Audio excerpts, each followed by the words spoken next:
رسول صلی اللہ علیہ وآلہ وسلم کے سبطۂ اکبر سیدہ فاطمہ الزہرا رضی اللہ تعالی عنہا کے لخت جگر امیر المومنین سیدنا حضرت حسن رضی اللہ تعالی عنہ ایک دن لوگوں کے ساتھ دسترخوان پر بیٹھے تھے۔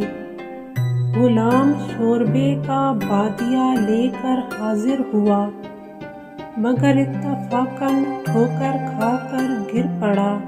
شوربہ حضرت حسن رضی اللہ تعالی عنہ کے کپڑوں پر گرا اور ان کو خراب کر گیا۔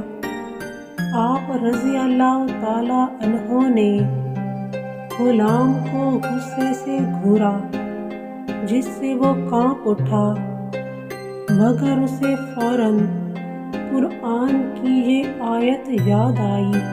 اس نے پڑھا وَالْقَاظِمِينَ الْغَيْظَ۔ آپ رضی اللہ تعالی عنہ نے فرمایا، میں نے غصہ پی لیا۔ جب اس نے کہا وَالْعَافِينَ عَنِ النَّاسِ، آپ رضی اللہ تعالی عنہ نے فرمایا، جا میں نے تیری خطا کو معاف کر دیا۔ جب اس کے منہ سے نکلا واللہ یحب المحسنین، تو حضرت حسن رضی اللہ تعالی عنہ بولے، جا میں نے تجھے آزاد کر دیا۔ جو لوگ خطا کاروں کو معاف کرتے ہیں، اللہ ان کے گناہ بخش دیتا ہے۔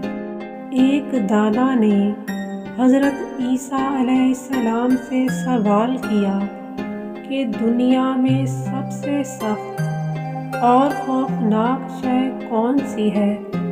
روح اللہ نے جواب دیا کہ اللہ کا غضب سب سے زیادہ خوفناک ہے۔ دانا نے کہا، بالکل بجا فرمایا، اس سے بچنے کی کوئی تدبیر بھی بتا دیجیے۔ ارشاد ہوا، وہ شخص خدا کے قہر و غضب سے محفوظ رہتا ہے جو اپنے محکوموں پر غصے نہ ہو اور مظلوموں پر ظلم نہ کرے۔ جو غصہ پی جاتا ہے وہ اللہ کی رحمت میں جگہ پاتا ہے۔